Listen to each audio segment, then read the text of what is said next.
For today's video mga katrops, panibagong araw, panibagong luto, serya na naman tayo ngayon. Yung ganitong pagkakaluto sa karne ng manok ay naku talaga naman. Siguradong sa sarsa pa lang ay mapaparami ka na ng kanin.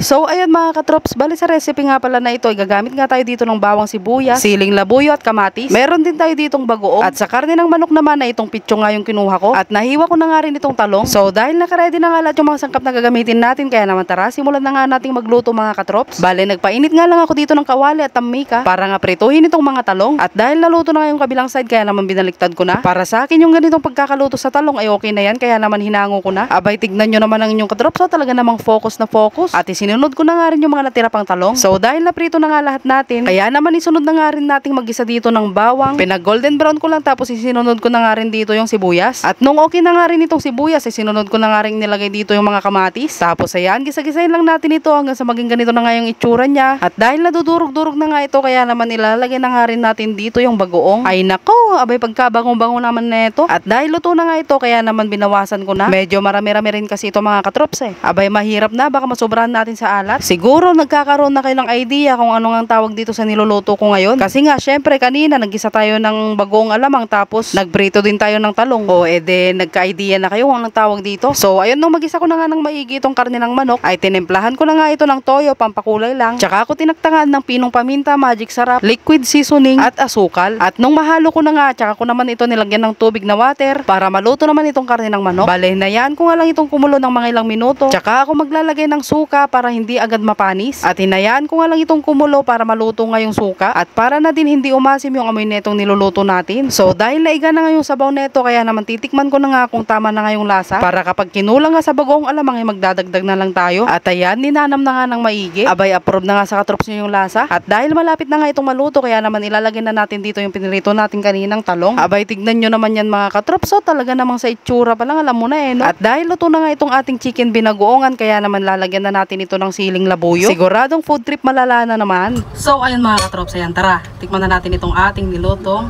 chicken binagoongan. Yan o, meron din tayo dito ang dalawang siling labuyo pampagana. Yan o, first bite.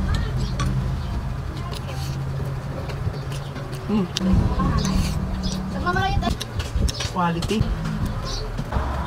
Taga ako lang muna sa mga kulian.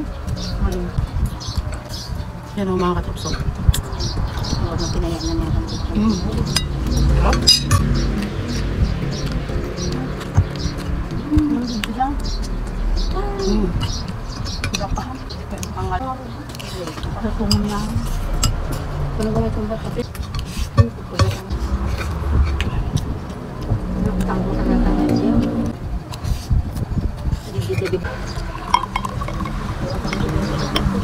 So paano ba yan mga katrops? Hanggang dito na lang itong aking vlog. Huwag nyo na rin po palang kalimutang i-like and share tong aking video. Maraming salamat sa panonood. Bye bye!